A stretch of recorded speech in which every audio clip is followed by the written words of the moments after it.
still thinks interest rates are sky high in the high 7s and high 8s. Well, that's not even true if you were to get pre-approved with a regular lender, but I can find interest rates as low as 3.99 to 4.99 as it sits today. And that can be found in the Marion County area and the surrounding areas, mostly Central Florida. Hi, I'm Gabby Vance. I'm a local realtor here in the area.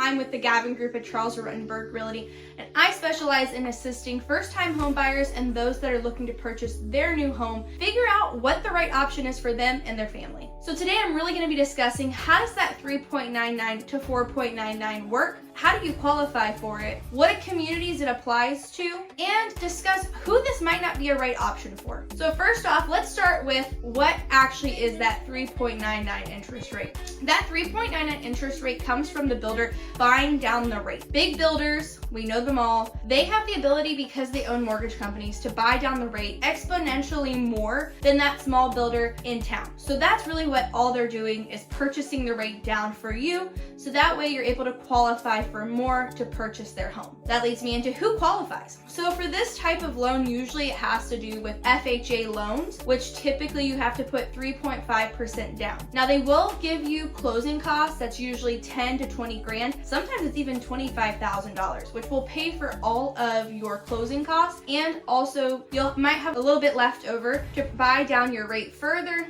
buy that washer and dryer, maybe do upgrades depending on if it's a spec home or not. And that typically leads me into the next thing. This interest rate normally applies to spec homes. Spec homes, what is that, you say? Spec homes is when the builder basically specs out a house. So they choose the colors, the flooring, kitchen colors, the cabinet colors, what kind of flooring is going in the home. They do all of that. They buy that stuff in bulk and store it in a warehouse. And so they have so much supply that they're able to really keep the house at a lower price and also have enough money left over to buy down that interest rate. That kind of leads me to what communities does this qualify for? Well, I just told you that it usually applies to spec homes, but it typically is going to be in those HOA communities. There's several of them all over the place. Now, some of them have amenities, some of them do not. You're probably wondering, do I really want to deal with HOAs? Most of them are pretty reasonable. Not all of them have CDD fees, which the CDD fee is basically a tax that you will pay yearly that really pays for the infrastructure of the property. Normally you'll see those in communities that have a lot of amenities like pools, tennis courts, walking trails, usually substantial, not just, a little park and a dog park.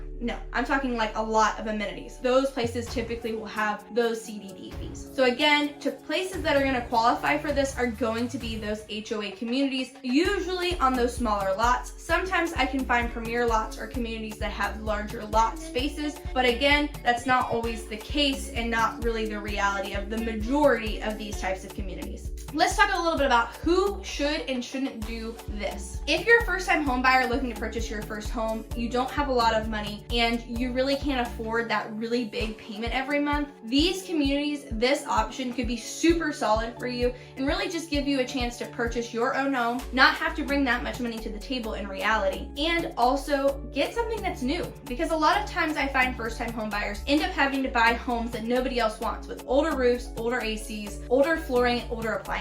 And if you were to buy this, at least everything is new and it's under warranty. Now, a lot of times it is a little cookie cutter. It's not super elaborate, but it's definitely a lot better than that 20 or 30-year-old home that might come with a lot of baggage. Who this might not be a right fit for is somebody who has a really great job and they have a 2-income household, maybe their children are older, or if you're looking to sell a home. If you're selling a home and have some money to put down, that interest rate really doesn't matter to you. It may not be that important because your monthly payment's going to be relatively small. Interest rates now can be found in the mid to low 5s, sometimes even 4s, just a general realtor here in the local area. So what I would recommend to you is that you investigate both options. I'd be more than happy to talk to you and show you what communities you can purchase that will give you that 3.99 interest rate. And also I recommend go speaking to a local lender, getting pre-approved with them, and deciding which option is right for you, because that's what I really care about. And here at the Gavon Group, we also value your time, your energy, and honestly making sure that you choose the right right decision for you and your family. If you have any questions about what this looks like, getting in contact with local builders, or like to see some homes that would qualify for this, feel free to give me a call at my phone number on the screen. Put your questions in the description below, or you can always find me on Facebook. I'm always happy to answer those DMs that come through. Hope this was helpful. Check out my other videos about the area and what it's like to live here in the North Central and Central Florida area.